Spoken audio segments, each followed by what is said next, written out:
Capítulo 5. Seja ousado. João Hugo diz, abre aspas, se você sabe seu valor, seu trabalho, faça seu trabalho e se valorize. Acho que se você não se valorizar, nenhum outro profissional vai valorizar você e seu trabalho. Acho que é o principal. Seja ousado. Tenha ousadia. Fecha aspas. João Hugo Cerqueira gosta de fazer as coisas acontecerem no audiovisual. Por isso, seu tesão é a produção. Estar em um set e ser a pessoa calma para resolver os problemas é o que lhe realiza no ofício. Ao compartilhar suas vivências pessoais e profissionais enquanto homem trans negro no audiovisual baiano, João traz à tona a importância de sermos nós mesmos e de sermos ousados. Para começar, conta um pouco sobre quem é João Hugo. Então, gente, sou um homem trans negro de pele clara, tenho 31 anos e sou um homem bi. Estou em um relacionamento hétero. A gente mora junto. Nós somos casados, né? Não no papel, mas a ideia é formalizar isso em breve. Mas nós somos casados. O casamento baiano, arranjado, assim, a gente casou, se juntou tudo, tem 2 cachorros e pronto. No audiovisual, trabalho com direção de produção, produção de casting, consultoria de roteiro e faço terceiro AD, assistente de direção. Faço também segundo AD. Faço direção de arte, muito pouco na real, mas faço. Faço algumas coisas dentro do audiovisual, mas o que realmente não faço é produção executiva, direção e roteiro. Comecei no audiovisual muito antes de ir para a graduação. Em 2019.1, entrei na UFBA, Universidade Federal da Bahia, com quase 10, 11 anos de experiência no audiovisual, mas para fazer produção cultural. E entrei muito erroneamente, porque eu não sabia que tinha cinema no BI, Bacharelado Interdisciplinar de Artes. Então a ideia não era ir para a produção cultural. Eu faço coisas de produção cultural, mas minha área é muito mais o audiovisual. E aí é muito doido, porque tudo que eu sei não foi a UFBA que me ensinou. Não é a UFBA que me ensina. E eu estou totalmente desmestralizado. Vocês sabem que a UFBA é um lugar em que ou você estuda ou você trabalha. Eu nunca tive muito tempo de ir para a universidade, até porque o curso de produção cultural é matutino e a gente não faz cinema de tarde e noite, a gente faz cinema todos os dias em qualquer horário. Estou aí, capengando na graduação por conta disso, mas fiz alguns cursos para ter certificado mesmo, para facilitar a minha vida.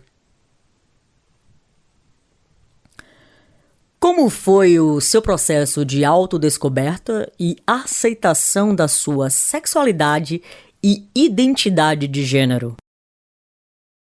Ah, sim. Muito doido, né? Porque eu sempre fui do jeito que eu sou. A única diferença, sempre brinco, é que quando eu era menor não tinha barba. Hoje eu tenho. Mas sempre vim de uma família muito tranquila.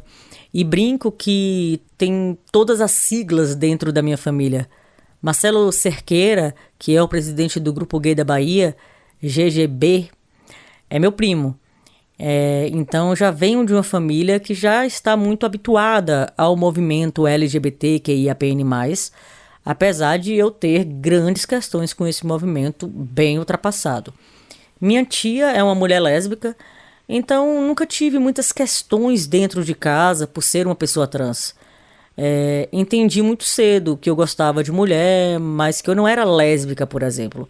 Eu não tinha nome para o que eu era e sempre fui uma criança muito livre. Minha mãe sempre foi muito livre em relação a brincar. Porque é isso, né? Venho de um lugar onde brincar era coisa de criança. Independentemente de se você brincava de bola, de boneca, enfim. Apesar disso, apesar de ter sido, né, uma criança que teve tendências a brincadeiras que são ditas de meninos, jogar bola, correr, isso não é uma grande questão. Então eu com 14 anos converso com minha mãe e digo a ela que é muito engraçado porque meu pai tinha uma perspectiva de tipo, ele vai se casar, ele vai ter filhos.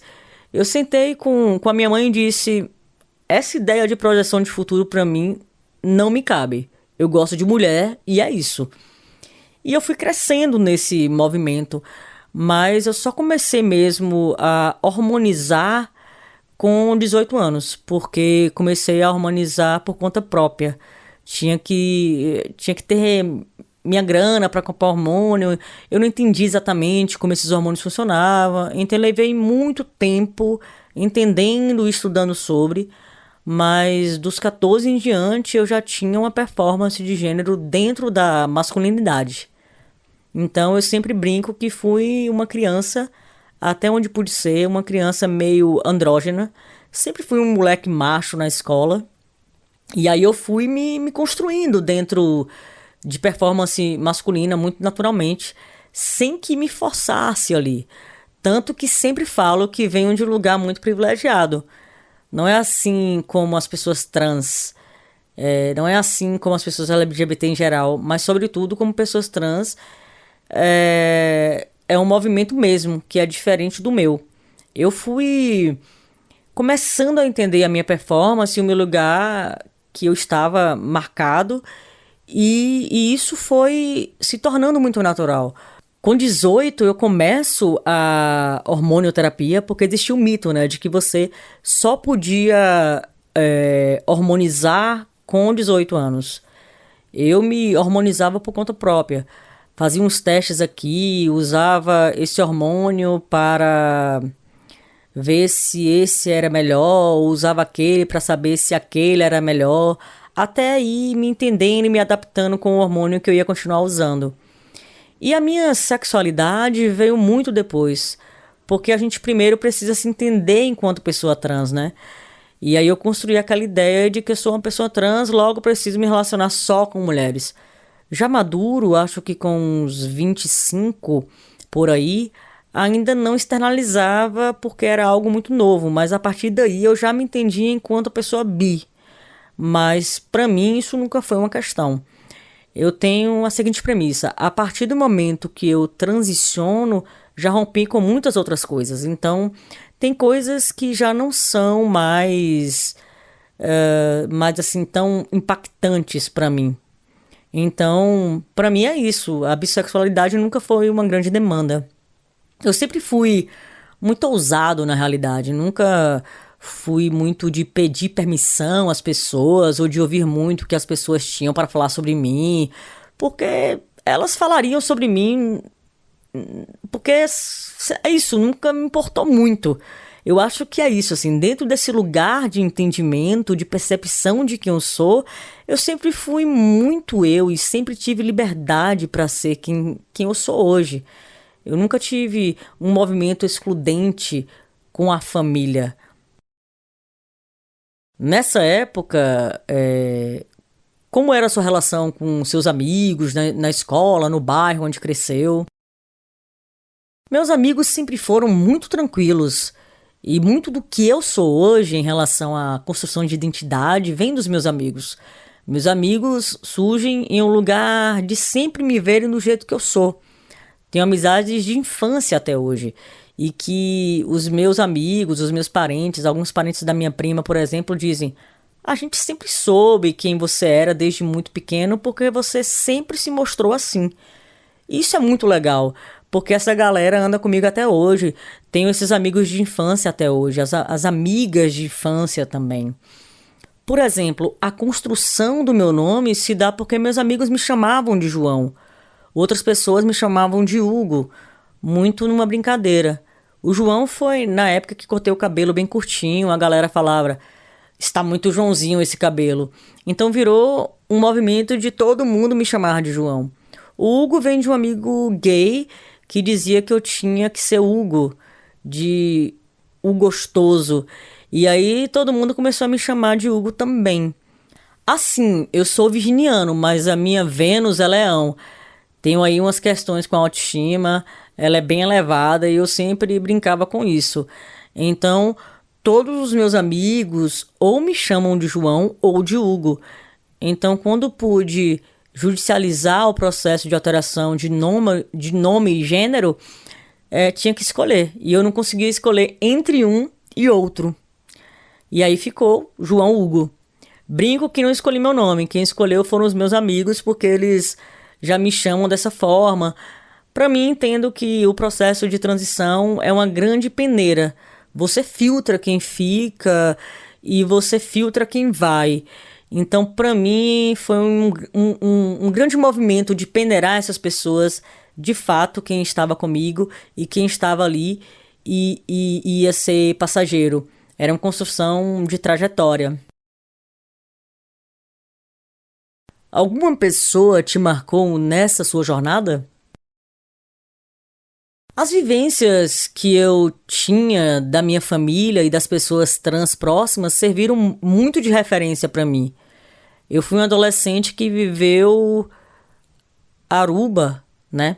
Aruba era uma praia que tinha ali na boca do rio, o bairro de Salvador, que era uma praia LGBT. Eu vivia muito lá. Meus domingos eram naquela praia. Tinha boate, tinha show de drag, enfim. Vivi uma adolescência de beco dos artistas, ruas de bares, né, com público LGBTQIA+, no bairro do Garcia, em Salvador. Fui uma adolescente precoce, com 15 anos eu já tinha 18. Eu fui criado livre, minha mãe sempre me deu autonomia para que eu pudesse sair. Ela sempre chamou de liberdade vigiada, né? Minha mãe sabia onde eu estava, exceto quando eu estava nas boates, que ela ficava pirada porque ela dizia que se eu fosse pego com identidade falsa, eu não tinha endereço, eu não tinha casa, não tinha nada. Mas eu fui um adolescente totalmente livre. Minha mãe sempre me deu liberdade vigiada para eu fazer tudo o que quisesse fazer com limites. E aí, nesse movimento de vivenciar esses lugares, eu conheci muitas pessoas trans, muitas travestis, sobretudo. E elas sempre estiveram aí, desde sempre. Eu acho que a minha maior referência desse movimento são as pessoas trans, travestis, as travestis, sobretudo, no dia a dia, nos lugares onde frequentei, essas pessoas estavam ali. Como você começa um envolvimento mais forte com a militância? Rapaz, eu fui empurrado para a militância, literalmente pela família. Só que com o tempo eu começo a perceber que várias pessoas trans, principalmente meninos trans de periferia, não tinham acesso ao que eu tenho hoje e ao que eu tinha antes. Até que realmente eu vou para a militância porque eu entendia que aquilo era positivo para outras pessoas. E eu conseguia fazer com que pessoas acessassem lugares que acessei e que elas precisariam de uma orientação. Talvez por falta de conhecimento básico, de noção de como acessar esses espaços. Depois de um tempo, crio uma casa de acolhimento, a Casa Aurora, que é um projeto que é meu, uma idealização minha, que é uma casa de acolhimento para a população LGBT. Hoje a gente está sem espaço físico por falta de grana, então ou eu trabalhava e vivia, ou eu trabalhava e botava dinheiro na Casa Aurora e ficava sem dinheiro. Eu crio a Casa Aurora no movimento de entender que minha participação na militância não era só ficar dando entrevista ou nos grupos de WhatsApp mobilizando as pessoas para elas retificarem nome, gênero e tal. A militância surge na minha vida no movimento mesmo de porra, eu estou aqui, acessei essas coisas e quero que essas pessoas também possam acessar isso, porque é um direito delas. Minha mãe foi manicure durante muitos anos, recebia muito dinheiro na época. Essa grana pagou minha escola, pagou meus cursos, né? Me deu acessos que outras pessoas infelizmente não tiveram, em diversos níveis de acesso à cultura, educação, tudo. Então, para mim, foi um movimento totalmente de porra, preciso que essas pessoas tenham acesso. Eu saio do lugar de estar no movimento social por relação familiar, mas eu vou para o lugar de entender que isso é importante e eu vou fazer minha caminhada para que as pessoas tenham esse acesso. E como surgiu o interesse pelo trabalho no audiovisual na sua vida? É muito doido. Eu sou do movimento trans e aí estavam procurando pessoas trans para fazer parte de um documentário sobre esse processo de transição e tal. E aí a galera começou a fazer o casting e alguém me indicou para falar nesse documentário. Os meninos, as meninas me gravaram e acabei virando o personagem principal. Tem um doc chamado João, eu acho que está na DIMAS, Diretoria de Audiovisual da Fundação Cultural do Estado da Bahia, que é comigo. E aí eles começaram a trazer um pouco do meu processo de transição, o início da minha hormonização. Só que isso, para mim, era muito cansativo, né? Ficar na frente das câmeras como objeto ali sendo estudado. Você analisa a pessoa, bota a câmera e é um movimento de rato de laboratório. E era muito cansativo para mim. Eu falava, pô, não quero ficar aqui não. E aí nesse movimento, com as pessoas responsáveis pelo documentário, o que foi muito doido, porque eles começaram a me ensinar. Aí eu falei, pô, quero aprender isso aqui. E eles começaram a me ensinar. Então, a minha escola no audiovisual foi Ellen, foi Emerson, foi Leandro, foi Riane. Comecei a aprender a fazer o que faço hoje através dessa galera. Então, eles me colocaram para fazer produção e aí eu ia fazer produção das coisas, me colocava na rua junto com eles para estar ali. Quando fui morar em Manaus, fui com Ellen e com Riane. Fui para fazer assistência de direção, fiz produção, fiz consultoria temática de roteiro. Então eu fiz escola, querendo ou não, né? Enquanto trabalhava, né? Tudo que aprendi não foi a UFBA que me ensinou, não é a UFBA que me ensina. Eu venho desse lugar de estar dizendo, assim, não quero ficar aqui na frente falando e mostrando. Por isso que para mim, apesar de ter um efeito para as pessoas, para mim não vai ter assim um grande impacto. Inclusive, várias pessoas que fiz de estar na frente da câmera, quase nada eu assisti. Mas foi muito nesse movimento de eu quero fazer isso porque quero que estejam aqui outras pessoas como eu, fazendo a coisa acontecer, sabe? Eu acho que o start começa por aí. E vem daí esse movimento de fazer cinema. Você se vê nessa posição de sujeito do audiovisual e não de objeto na frente das câmeras? Por que especificamente produção? Porque não consigo ficar quieto. A produção é mais emocionante, né? Para mim, quem faz o set é a produção. Quem faz o cinema acontecer é a produção. O diretor chega com a câmera dele, já está tudo setado, organizado, bonitinho. Ele senta, corta, ação, foi, fez. Mas quem estava ali por trás, fazendo a mágica acontecer, é a produção, querendo ou não. A gente faz o todo, o produtor tem que botar o set para funcionar, senão o diretor não vai gravar. Então, assim, eu acho que a produção é o meu lugar também de inquietude. Eu sou muito inquieto, sou acelerado para tudo, então consigo fazer o que tenho que fazer dentro da produção. Faço outras coisas, gosto também, mas produzir, estar ali, ir para o set, sair correndo. Eu sou um produtor que tem carro, então se tenho que estar 5 minutos em um lugar, eu vou estar 5 minutos em um lugar. Sempre brinco que sou meio velozes e furiosos, mais furioso do que veloz. Mas consigo fazer as coisas com o que me proponho a fazer. Consigo botar um set para funcionar. Para mim, É muito doido ter um diretor que não conhece seu set, que não sabe o que está acontecendo, que chegou só pra gravar bonitinho naquela cadeirinha dele de diretor e foi. Porque a gente sabe que majoritariamente não são as mulheres que estão nas direções, né? São homens brancos, cisgêneros, que estão fazendo aquilo e que talvez nem sempre se preocupe com a equipe. Ele vai lá se preocupar com o que chegou ali para fazer. Então a produção para mim é o meu tesão. É algo de quem faz o set acontecer. É quem bota as coisas para andar. E eu preciso me sentir movimentado. Eu queria que você falasse um pouco sobre as suas experiências com o audiovisual e quais caminhos essas experiências te levaram até onde você está hoje. Você mencionou um trabalho em Manaus.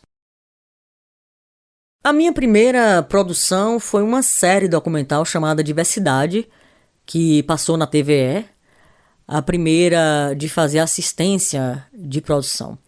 Em Manaus, eu acho que foi mais uma segunda grande produção. Eu fiz pequenas coisas aqui em Salvador, mas grande mesmo foi em Manaus, onde morei quase 8 meses. Fiquei um bom tempo lá. Foi uma experiência bem única, bem legal e aprendi muito porque foi minha primeira experiência de fazer várias coisas dentro de uma única proposta. Essa série foi também para a TVE, foi um edital público e foi uma coisa bem grande, né? Foi o meu primeiro cachê alto. No total eu tinha fechado um cachê de 17 mil pelo tempo para fazer todas as funções. Então para mim foi bem legal essa experiência. E no retorno de Manaus, como funcionam os trabalhos em Salvador? Eu retornei de Manaus e senti uma diferença, porque eu vinha em um ritmo de 8 meses de trabalho e aqui foi um movimento bem devagarzinho, demorei um pouco para me estabilizar no mercado. Ainda sinto que mesmo estando tanto tempo trabalhando, eu ainda sinto esses acessos mais difíceis. Percebo que a gente tem um mercado onde todo mundo se conhece, mas todo mundo tem suas panelinhas, todo mundo tem suas equipes. Então eu sinto que é um pouco difícil entrar em algumas produtoras. Hoje eu faço trabalhos para algumas produtoras e produtoras de fora me procuram para fazer produção local. Então hoje é um outro ritmo de trabalho. No período em que essa entrevista foi realizada, eu estou sendo chamado para fazer o segundo turno, né, de uma campanha política. Então estou bem sofrendo aquele assédio que eu não gosto, né? Tipo, poxa, você já fechou com outro trabalho, mas venha, vou pagar mais. Antes não tinha isso, e eu só sou eu e minha mulher hoje para dar conta das coisas. Então cachê alto é uma parada que gosto muito. Todo mundo, né? Mas assim, se já dei minha palavra pra você, eu vou fechar com você. Porque eu sei que se eu sair no meio do processo, pode afundar o barco e também meu nome. Podem dizer, porra, largou a gente no meio do processo.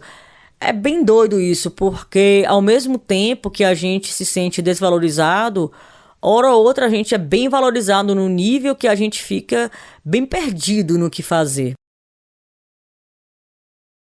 Você mencionou no questionário antes da entrevista que teve um momento que você parou de ser chamado nos projetos apenas para preencher cota. Conta um pouco de como foi esse processo. Logo no início, eu só fazia coisas que eram LGBTs e não queria só fazer isso, porque o fato de eu ser uma pessoa trans não significa que tudo meu tem que ser baseado nisso, né?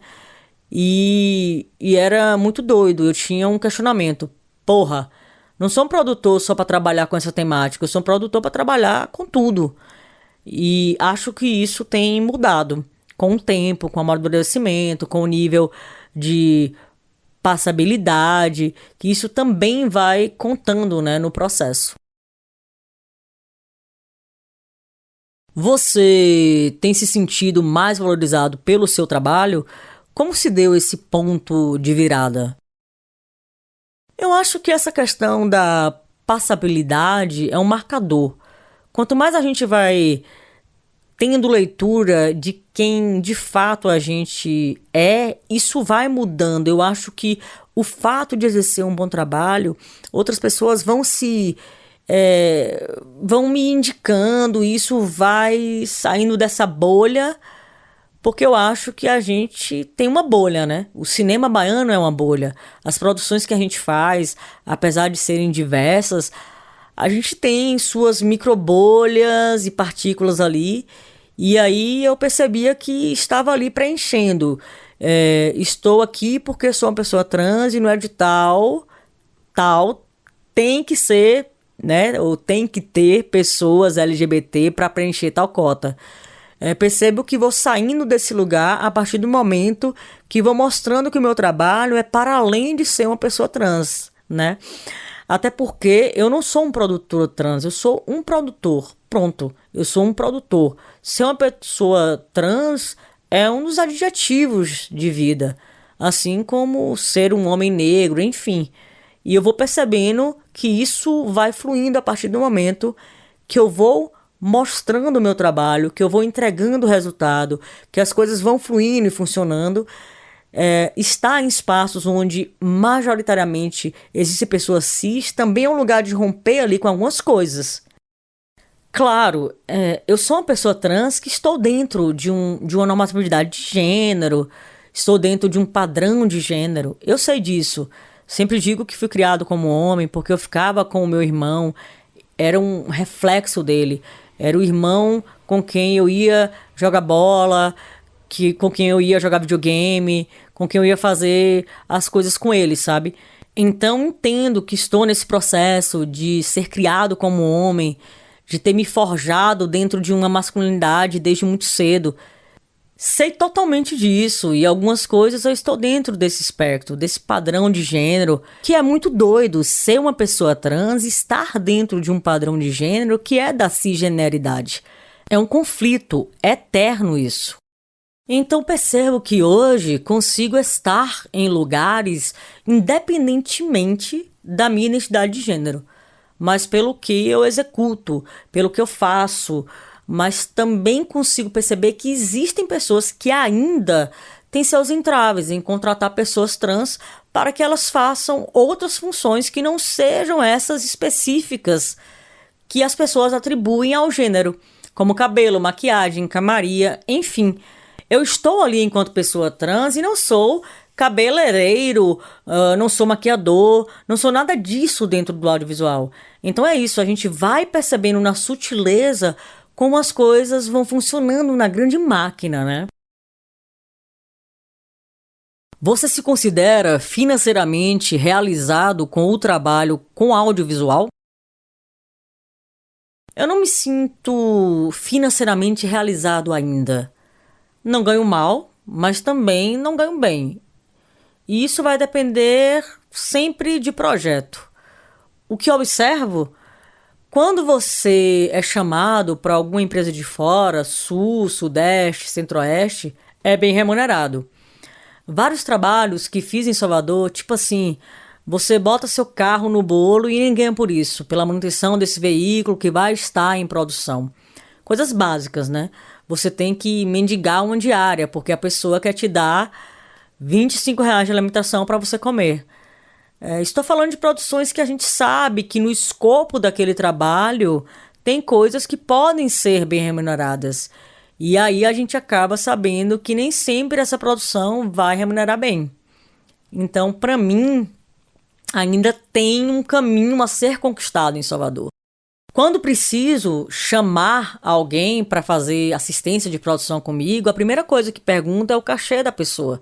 E se aquela pessoa vai ganhar alimentação e transporte. Porque para mim não adianta tirar uma pessoa de casa para fazer produção, passando o dia todo fora, e minimamente essa pessoa não ter a garantia de que ela vai se alimentar bem e que ela vai chegar em casa bem. Como é trabalhar com audiovisual na Bahia? Eu acho que a remuneração de fora sempre é melhor, né? Mas tem muitas coisas boas no cinema baiano. A gente é autêntico, a gente tem calor, a gente tem química. nossas histórias são bem contadas, a gente tem excelentes atores, a gente tem excelentes profissionais. Então isso faz com que no set as coisas aconteçam e fluam positivamente. Aqui é Bahia, né? Literalmente é um meme, é a Bahia. Então, assim, o calor, nas sextas-feiras tinha que estar todo mundo de preto, mas está todo mundo de branco, sabe? Mesmo que a gente saiba que a gente não pode estar de branco no set, porque se estiver gravando vai refletir, vai reverberar, vai rebater, mas metade de um set todo é macumbeiro. O Catherine, na sexta-feira, não vai ter dendê. Então isso pra mim é outro 500, sabe? É a sensibilidade que a gente tem com o outro, é o cuidado. Às vezes, as pessoas de fora estão o tempo todo no foco do trabalho, sem se preocupar com o que está ali ao seu lado. As pessoas que contratam a gente, que são de fora, acham que a gente não sabe trabalhar, que nós somos amadores. Gente, eu sou muito ousado, então, tipo assim, eu não tenho medo de perder o trabalho, mas também não quero que as pessoas passem por cima de mim. Vou trabalhar, vou chegar no sapatinho, vou fazer o que tem que ser feito, mas assim, não venham de fora achando que quem está ali não sabe fazer, não sabe trabalhar. Pra mim isso é muito doido. Aqui a gente é muito caloroso com todo mundo. A gente se preocupa com a equipe. A ordem do dia tem um vai dar certo. Quando eu faço a ordem do dia mesmo, sempre boto alguma mensagem para a gente se identificar e entender que a gente está ali entre pares e que majoritariamente a equipe sempre é preta.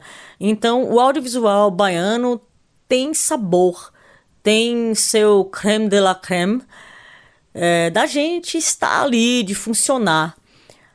A gente é mal pago? É, fato. Falo isso em qualquer lugar. A gente é mal pago. Já tive trabalho de dizer, não, eu fui contratado para uma coisa e está saindo do escopo do meu trabalho para fazer isso é esse valor. Porque a gente tem a mania de fazer desvio de função ou dupla função. E aí a gente tem que ter essa sagacidade de entender que a gente está sendo explorado. A gente vai fazendo porque a gente quer experiência, mas chega um momento que a gente já está começando a entender que o lugar de experiência tem limite. A gente não pode ser roubado, né? Ou tirado do que é nosso. Eu sou do candomblé, então tem uma coisa que aprendo muito com Exu. O que não é troca é roubo, sabe? O que não é troca é roubo. Então, se estou ali, só estou dando e não estou recebendo nada em troca, isso seja aprendizado. Qualquer outra coisa, estou sendo roubado, né? Meu tempo está sendo roubado, minha ideia está sendo roubada. Quando eu falo que sou muito tranquilo quando estou trabalhando, na vida eu sou estressado, sou agitado, sou tudo, mas quando estou no set sou extremamente profissional. Então não posso surtar se está todo mundo surtando. Sou produtor, produtor não surta, produtor resolve o surto, resolve o problema. Se o diretor surtou, quem está surtando é o diretor, não é o produtor. E enquanto uma pessoa trans, como é trabalhar no audiovisual baiano? A gente já avançou muito, já tem aí várias outras pessoas trans dentro de indústria, né? Eu acho que a gente ainda vira um pouco token, ainda que é o lugar de preencher as cotas para alguns projetos. Para outros, nem tanto, pois as pessoas realmente preferem ter uma equipe diversa, sensível. Sinto que as pessoas deram uma melhorada, politicamente falando, na perspectiva de cuidado. A gente ainda tem muito do que as pessoas idealizam, do que é uma pessoa trans, ou de como uma pessoa trans se comporta, mas tem gente que sabe que a realidade das pessoas trans no Brasil em relação à empregabilidade é diferente dos outros lugares do mundo. Então tem pessoas que de fato querem trabalhar com pessoas trans para oportunizar. E sem parecer que é um lugar de token, sem parecer que é um chaveirinho ali, só pra poder dizer que legal, tem uma pessoa trans na minha equipe, eu sou legal. Não, uma pessoa trans exerce a mesma função de qualquer pessoa cis. A única diferença é que uma pessoa é cis e a outra é trans. E esse fato vai ser totalmente nulo em relação à capacidade técnica que a pessoa tem de executar seu trabalho. Gente, a pessoa trans não é burra, né? Independentemente de ela ser uma pessoa cis ou trans, ela sabe o que está fazendo. Se ela está ali é porque ela tem competência técnica para executar o que está sendo pedido. Não quero que as pessoas me olhem como João trans. Não, quero que me olhem como João produtor, como João profissional, sabe? Ser trans é uma das minhas características enquanto ser humano. Eu percebo que a gente tem tido uma abertura maior dentro do cinema, dentro do audiovisual baiano. O que para mim é muito difícil é a relação de raça.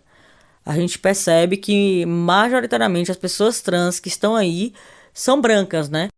Mas aí eu não vou, né, para o lugar da transgeneridade. Eu vou para o lugar de raça. É muito mais fácil ter pessoas brancas nos lugares do que pessoas pretas. E quando essas pessoas pretas são dissidentes, sejam pessoas cis que não performam uma binariedade de gênero, seja uma pessoa trans que não performa uma passabilidade, aí a gente entende que é um lugar também da raça, porque comum da perspectiva de que a raça vem primeiro. A raça vem primeiro porque às vezes a gente tem passabilidade e a transgeneridade fica ali, escondida, mas a raça vem primeiro. Então eu sinto que muitas pessoas trans brancas acessam mais espaço do que pessoas trans negras. E isso é um fato. Então, para mim, raça, na minha perspectiva, enquanto pessoa negra, vem primeiro. Pensando nessas interseccionalidades, enquanto homem trans, negro, bissexual, em um relacionamento heterorromântico, você pode compartilhar um pouco da sua vivência e de suas percepções no trabalho com o audiovisual? Velho, eu estou em um lugar hoje muito privilegiado. Então essas coisas que ou eu realmente já não percebo, ou simplesmente elas não acontecem porque eu já tenho uma trajetória, eu acho que as pessoas já sabem quem eu sou. Ou eu tenho uma personalidade forte e já mostro isso logo. Então eu estou em um lugar que algumas coisas já não acontecem mais comigo. Já estou em um lugar em que eu posso ver uma situação acontecer e dizer: não, ei, isso não, sabe? Muito mais de defender o outro que o outro precisar me defender. Tenho autonomia, já não moro mais com os meus pais, já tenho uma idade, já tenho uma experiência, então várias coisas vão me tirando desse lugar de estar vulnerável. Todo mundo é vulnerável, seja cis ou trans. Todo mundo, estando vivo, tem suas vulnerabilidades, mas eu falo em relação a passar por algumas situações. Isso já não acontece mais. Você retificou o nome, tem passibilidade, e aí eu queria saber, as violências só acontecem quando você precisa expor a sua identidade? Em relação à transição, por exemplo, eu não sinto. Às vezes as violências não me atravessam mais, já não acontecem com frequência. É muito mais fácil sofrer racismo do que sofrer transfobia, por exemplo. E muito pouco, porque eu sou um homem negro de pele clara. Por exemplo, quando eu estou com a minha mulher, que é uma mulher negra, percebo muito mais as coisas acontecerem com ela do que comigo. Então são coisas que a gente vai percebendo, né, no tete a tete, no dia a dia. Consigo perceber, por exemplo, o fato de uma pessoa sofrer racismo ali na hora. Percebo que quando, às vezes, a gente trabalha com pessoas brancas, elas criam algumas estratégias e elas fazem racismo recreativo com a galera que está em um cargo mais abaixo.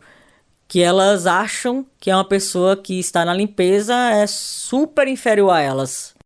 A pessoa é tão importante quanto todos ali, oferecendo seu serviço. Mas consigo perceber quando é um homem branco e uma relação com o motorista, por exemplo. Consigo perceber essas camadas que talvez, se não fosse uma pessoa trans, se não fosse uma pessoa negra, jamais perceberia no dia a dia, no trato, no trabalho. Acho que consigo filtrar e perceber mais essas situações com o outro do que quando acontece comigo. Você mencionou no questionário antes da entrevista que não acha hostil o trabalho no audiovisual. Para mim, não. Para mim, comigo, com o João Hugo, não é um ambiente hostil, não é um ambiente onde eu tenha sofrido violências. De fato, ou as pessoas sabem que eu sou muito doido e que se fizer, toma lá da cá, ou talvez elas já me conhecem, já sabem que sou um excelente profissional, mas não quebrem a linha do respeito comigo, sabe? Em relação a isso, nunca tive questões. Eu sei que isso acontece, já vi situações que aconteciam com outras pessoas, e aí eu volto para o lugar de que a passabilidade, querendo ou não, é um escudo, né? Com outras pessoas, consigo perceber que isso acontece nos bastidores. Um motorista que vai buscar uma travesti para ela fazer uma cena e aí automaticamente associa essa travesti com o gênero oposto, faz comentários extremamente homofóbicos. Isso vivenciei, isso já aconteceu dentro dos lugares que eu sou chamado para trabalhar. Espero que eu continue executando um bom trabalho e que com isso não tenha nenhum tipo de estresse, que no mínimo eu precise intervir quando alguém sofre, mas não comigo. Porque a gente sempre pensa como vai reagir, mas de fato a gente nunca está preparado para sofrer aquilo. Então, até hoje, o orixá me livrou dessas enrascadas.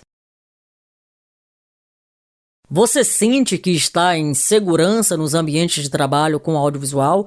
Acha que é um ambiente seguro? Sim, nesses lugares nunca me senti em perigo de sofrer violência física ou violência sexual, nada disso. Mas também se algum dia alguém vier pra cima de mim, eu boto minhas práticas de jiu-jitsu pra jogo. Mas não é uma preocupação, não. Você acha que o audiovisual na Bahia é um ambiente acolhedor?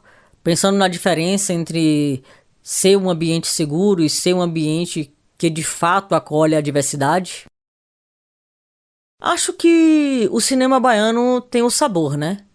Acho que a gente tem um tempero. Acho que a gente está acostumado com todo mundo tão diferente do outro, com todo mundo com as suas especificidades, isso fora de relação de gênero, de sexualidade. Acho que a gente está tão habituado com as pessoas que são diferentes. Cada pessoa, cada baiano, cada baiana, cada pessoa metropolitana tem seu jeitinho de ser. Às vezes a gente é parecido em umas coisas, mas a gente tem as suas especificidades. Então eu acho que isso faz com que o ambiente seja um ambiente massa para trabalhar. Até hoje eu nunca tive questões em nenhuma produção que trabalhei em Salvador. Eu acho que os seus nichos têm as suas peculiaridades.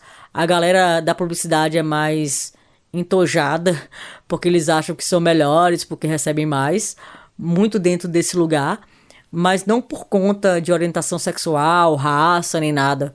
A galera que trabalha no teatro é mais solta e a galera do audiovisual fala: fulano é viajado porque fulano é do teatro. A gente tem os seus olhares, os seus estereótipos, mas acho que quando a gente forma uma equipe que é massa, o ambiente fica sempre muito gostoso.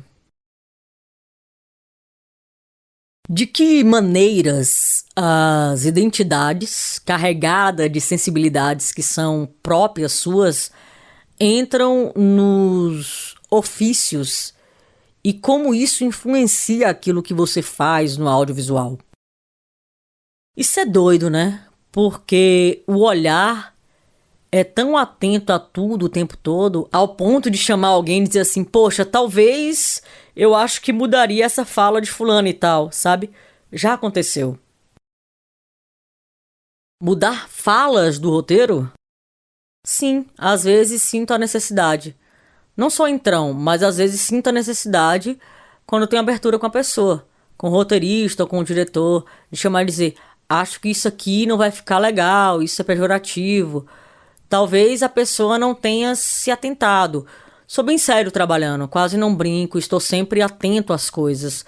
Então, uma coisa ou outra a gente dá risada, brinca e tal, mas quando tem uma piada que é sem graça, que é sem noção, e quando é uma pessoa que tem intimidade, chamo ela, troco uma ideia. Então, eu acho que as minhas vivências também impactam no meu dia a dia para fazer com que o ambiente não seja hostil para outras pessoas e para mim, principalmente. Mas tento interferir nas coisas quando realmente sei que tenho abertura para fazer isso. Às vezes não tem uma abertura e a gente sabe que aquela pessoa não vai mudar o pensamento, então não entro naquela energia.